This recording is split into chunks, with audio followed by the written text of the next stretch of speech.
Hello ulit! So, for today's video, usapang career naman tayo. Because I think this is very timely din. Madami akong friends na nawalan ng trabaho because of COVID. Very sad to say, a lot of industries are affected ng COVID. So, some of them had to like totally change their career kasi iba na yung mga industry na COVID proof. So I think I would like to share this experience din sa inyo para lang may idea din kayo kasi madami nagtatanong sa akin sa LinkedIn kung paano ba ako nakaland ng trabaho dito sa France as I'm an SDR manager. That would be sales development. So I'm involved in business development. That's between sales and marketing. Sa isang cybersecurity dito sa France. So yeah, I will walk you through sa mga tips na encounter ko or advice na encounter ko along the way until achieving this job.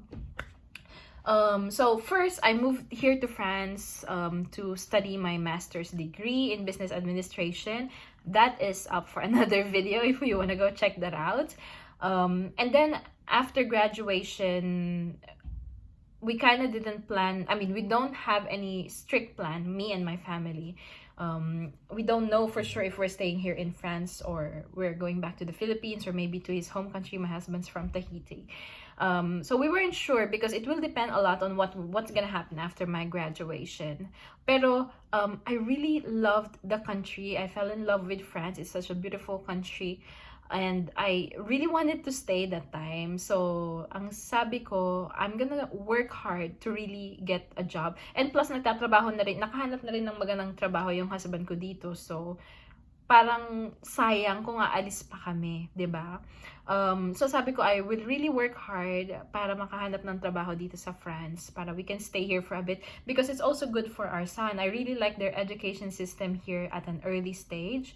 So it's also for him para meron siyang magandang education experience in this country. So it was kind of challenging kasi syempre France, their main language is French. I don't speak French. I spoke zero French when I arrived to France. I studied a bit, personal study, maybe mingling with your supermarkets, salespeople in your area, ganyan, to learn French. Pero I'm nowhere near advanced speaking of French. Very basic pa rin yung alam ko. I can carry on very basic conversation lang. So nothing professional. Hindi ko talaga siya pwedeng gamitin sa trabaho ko, kumbaga.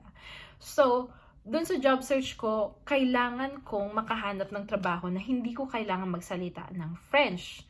Or else, yung French ko is equivalent to a 6-year-old kid lang. Anong trabaho ba ang makukuha ng 6-year-old, diba? So meron na akong filter na yan. Kailangan English speaking lang. That's already a big struggle for me. Pangalawa, wala akong experience sa French market. Okay? I'm doing a business-related master's degree, but it's an international business. It's not focused on just the French business. So, wala akong experience sa French market. Wala akong experience sa any French company in the past. My experience has been with the travel industry sa Philippines before ako umalis. And then sa Hawaii, that's United States. So, nothing really about Europe. So, it was kind of starting from zero, which was hard because I worked hard to also have a good career progression sa Philippines prior to coming to France. And then nakakalungkot lang isipin na mukhang hindi ko actually magagamit yung mga experience na yon for my next step or for my next job here in France. Yun yung nasa isip ko in the beginning. So sabi ko, it's gonna take a lot of effort para mapansin ako ng mga recruiters dito sa France kung mag-a-apply ako. Especially given the fact na I have this very huge restrictions in the language, in the experience. So what I did, a couple of months, so maybe 3 months before my graduation, nag-start na akong mag-apply. Kasi gusto ko, ayokong matenga. I mean, I've been working since I was 17. Parang ayokong not that ayoko magpahinga, pero if my husband's going to work, my son is not even at home, he's at school the whole day, ano naman gagawin ko sa bahay the whole time, diba? So maboboard lang ako. So I said, I need to find a job as soon as I finish school. Gusto ko magtatrabaho na ako agad. So I started early. 3 months ahead, nag-prepare na ako ng mga CV and all.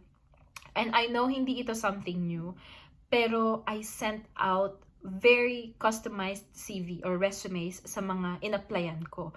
So, as in, talagang, ang ginawa ko that time is babasahin ko yung job description ng gusto kong applyan, magre-research ako about sa company, magre-research ako about dun sa mismong job description, and based on that, saka ko lang i-draft yung resume ko. I mean, my framework na yung resume ko, pero i-draft ko siya to be adapted depending doon sa requirement ng job. Kasi meron tayong tinatawag na ATS or Applicant Tracking System na ginagamit ng halos lahat na ng kumpanya sa buong mundo actually, not just here in Europe, wherein yung mga resume na pinapasa ninyo online, kunwari kung mag-apply kayo online, yung resume mo na yon, hindi tao ang makakakita nun in the first place. Idadaan nila yung mga PDF files ng resume mo na yan sa isang machine na basically babasahin kung tugma ba yung mga nakalagay sa resume mo sa hinahanap nila dun sa job description. So, that's very keywords based. Imagine mo on a Google search, kapag nag-search ka sa Google, kailangan mong mahanap yung tugmang words para makita yung mga search results na gusto mo, di ba? It's the same thing. So, kailangan may mga keywords doon sa job description na magmamatch doon sa resume mo. So, that's what I tried to adapt. Even simple things like, for example, I'm applying for a management or say, I don't know, marketing manager, sabihin na natin. And dun sa job description, madami siyang nakalagay na you will lead a team, you will be leading this project, ganyan. Tapos sa resume mo, you're actually doing the exact same thing. Yun na talaga yung skill mo kasi nag-manage ka na ng team before, nag-manage ka na ng project na ganito. Pero yung word na nakalagay sa'yo is manage, kunwari, or nakalagay sa resume is I manage a team of 5 or I manage this project in the past. Even though it means the exact same thing, the system is not fully going to understand that you are actually the perfect match for that job. Kaya kailangan mong palitan yung word na manage into lead or leading dahil yun yung nakalagay doon sa job description, kumbaga. So, this is a very vague example, syempre, pero you kind of get an idea. Ganun yung ginawa ko sa lahat ng job description. Sa lahat ng job na in-applyan ko. I will also add the link below kasi I found this very useful tool wherein ika-copy-paste mo lang yung job description and then it will tell you the most commonly used words doon sa job description. And then what I try to do is make sure yung top 5 words used doon sa job description ay nakalagay doon sa aking resume. Meron akong another video din, old video, na ginawa about how to draft your resume and some tips and advice. So you can check that out too for more details on the resume. So that's what I did for 3 months. No, maybe a little bit less than 3 months kasi I was still studying at the time, so I was still busy with the final year in school and with papers and stuff.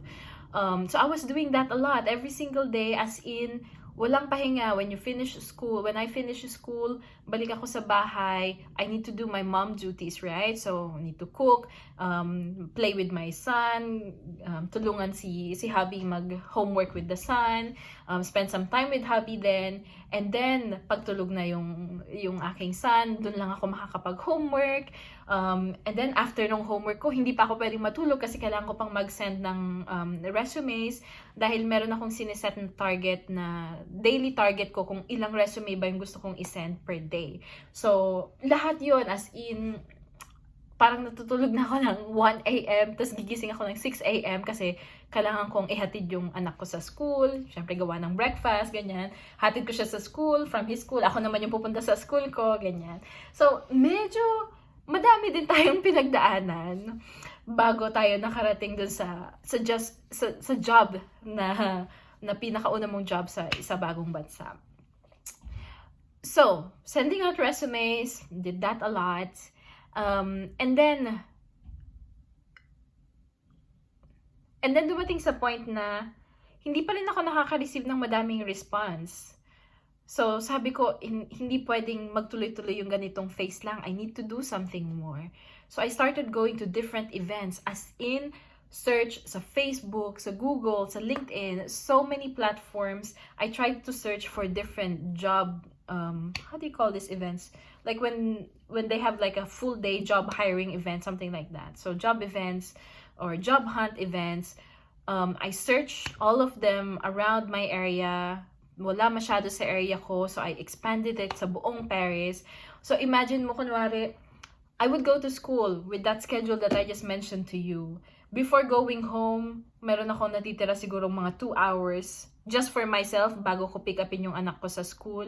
Instead of giving that for myself to do other things or leisure things, pupunta ako sa Paris, sa pinakamalayong lugar ng Paris from me, to attend an event for job hiring, for job hunt. So I'm jumping from one event to another. So I'm riding the train only kasi you can only ride trains in Paris. It's kind of impossible to drive a car. So train, bus, may bit kang laptop, may bit kang madaming CV, tapos naka-formal outfit ka, naka-high heels pa, tapos yung mga kalsada sa Paris hindi straight. So yun yung parang the struggle just for that is like adding up. So parang dumami yung struggle ko. And then I started receiving mga phone calls, initial screening interview, ganyan, after maybe 2 months. So, a month before graduation, dun ako nagkaroon ng mga tawag. And then, yung phone call interview led into a physical interview. And the next thing you know, I'm talking to the hiring manager, and then I'm talking to the CEO. I'm going to the final steps. And then towards the end of my school year, I remember I've sent out probably about 2,000 resumes. So, ganong kadami ang resume na in-applyan ko, both online and doon sa mga drinap off ko sa mga job search na pinuntahan ko. So, around 2,000 na CV, at hindi siya generic CV. Each of those CVs, as much as possible, ay kinostomize ko. Yes, even sa events. Because what I do dun sa mga job search event, for example, is tinignan ko na yung list ng companies na nandoon na mag-hire, and I tried to customize my CV na based on those companies. Maybe not about the job description, pero at least yung company name nila is nandoon, yung position na hinahire nila is nandoon. So, ganun ka-intense ang customization na ginawa natin. So, I started receiving offers towards the end of my studies, and it felt really nice kasi may mga options na ako, di ba? Yung I was aiming for one job to get into the French market, and I was given a couple of offers to choose from. And what's nice about it is that I know you don't need that many offers, pero it helped me gauge my value into what I can offer sa market na pinupuntahan ko. So, dahil madami ako naging offer, nagkaroon ako ng idea kung ano ba yung mga kind of salary ang kaya kong i-negotiate, until kailan ba, until gaano kataas bang salary, bago sabihin nung hiring or recruitment manager na, oh, that's too much for this job position, that's outside the budget, blah, blah, blah. So, I had some idea and all that. So, ayun. Everything went well with that interview with the CEO, with the chief sales officer, and I was offered the job, and I was very happy. I accepted the job right away, pero I requested if I can start a month later so I can have the summertime, because that was also, syempre, nung graduate ako, tapos na rin yung school ng anak ko kasi pareha kaming estudyante. So, bakasyon ng anak ko. I told them I would like to start after a month or so I can spend the whole summertime with my son, kasi I've been very busy that year for my schooling, applying for jobs and stuff like that. So I wanted to have some quality time with my son, and so I did. They accepted that.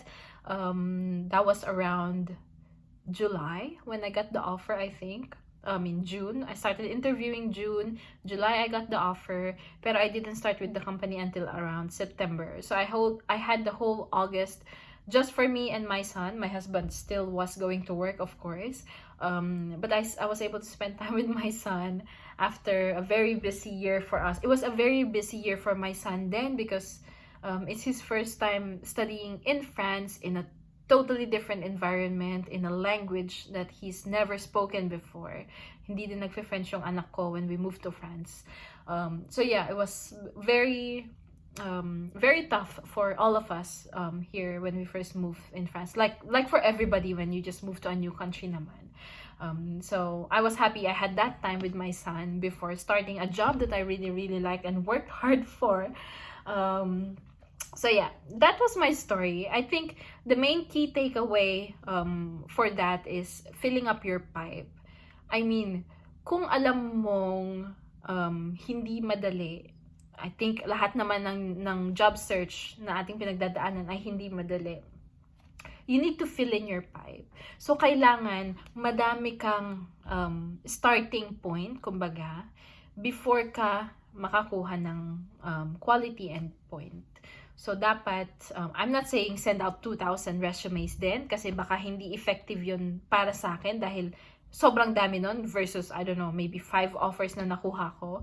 But what I'm saying is, the more you send, the more possibility you have then to get an offer. And on top of the quantity ng sinisend mong applications, put in some quality in it then. Meaning, like I said, customize it. Take time to really look into yung mga job applications na ina-applyan mo to make sure na these are jobs na gugustuhin mo din kung sakaling mag-push through ka dun sa process at mabigyan ka ng offer. Para it saves time for you, it saves time for the employer then. And mas maging personalized yung pag-a-apply. So those are, I think, nothing new. Siguro alam nyo na rin yun, pero I really testify to it na if you do very good quality application, you also do receive good quality offers in the end. And the more, the better. Talaga. Lalo kapag you're starting on a new market. Maybe galing ka sa ibang industriya and then ngayon you're trying out a totally different industry. Just like what I did. I was in the travel industry like I mentioned and now I'm in the tech industry. So, quantity and quality at the same time. So those are my 2 takeaways. And another important thing is set a goal with a timeline. So I'm sure a lot of you have heard of SMART goals. SMART goal meaning it has to be specific, measurable, achievable, realistic, and timely. So yung mga important factor doon is dapat specific siya. Like I said kanina, gusto ko makakapag-send out ako ng X amount of resumes per day. That way, yung pipe ko, like I said in the beginning, is puno. Kailangan measurable siya. Makikita mo talaga yung resulta. And kailangan timely. That's important. The time is also important. Kailangan meron kang due date sa sarili mo. Kung whenever you set a goal, there has to be a due date for that goal para mag-guide yung the rest of your strategy dun sa gusto mong patunguhan. So, ayun. I don't know kung madami kayong natutunan because I don't think I shared anything new. Wala namang bago sa mga sinabi ko and a lot of them are actually very common sense oriented lang. Pero, like I said, I really do testify that it works. And I'm very happy with the results of the efforts that I did. I'm still happy with the company I'm with right now. I've been with them for about 3 years now. I started with them as parang inbound sales rep lang in the beginning. And then, na-promote ako maybe 3 times in just 1 year. I had 3 promotions. I was able to create processes from that, create a whole new department out of that. So ako ngayon ay nagmamanage na ng 5, 6, 7, 8 na tao, 8 na sales reps sa aking team. And lahat ng processes and messages, lahat ng business development processes na nandoon sa department na yon ay nanggaling sa akin. And it's something I'm very proud of kasi I did not expect to be able to take into a role like this on my first job here in France. Ang ginusto ko lang nung una is to be able to get one that I will that I would wanna keep for years at least, kasi gusto ko ding maging tenured or magkaroon ng tenured experience dito sa France, para dun sa pupuntahan kong next is makikita naman nila yung loyalty ko sa company. Pero I was very blessed na at the same time, nagkaroon ako ng chance to grow dun sa company, to prove the potentials that I can have and the contributions that I can make to the company. And nakita siya ng company because it's actually a very great company. To be honest, it's the greatest company I've ever worked with. I'm not just saying this because employee pa nila ako ngayon. Pero they really value your growth as much as they value the growth of your company. So I think that was very important for me from the very beginning. Nung nakita ko yon, talagang na in love na ako sa culture ng company kasi they really value your growth. And I've been growing. I've learned so much from the job. So yeah. I'm talking too much now. Pero thank you again for listening to me. And yeah, see you next time. Good luck sa mga naghahanap ng jobs, by the way. Feel free to let me know if I can help you with anything. I will also add my LinkedIn URL below. So maybe we can be connected. If you are a Filipina trying to explore new opportunities here in France, please let me know. I'd like to be connected with you guys. I think it would be a great network to be in. Thanks again. Bye.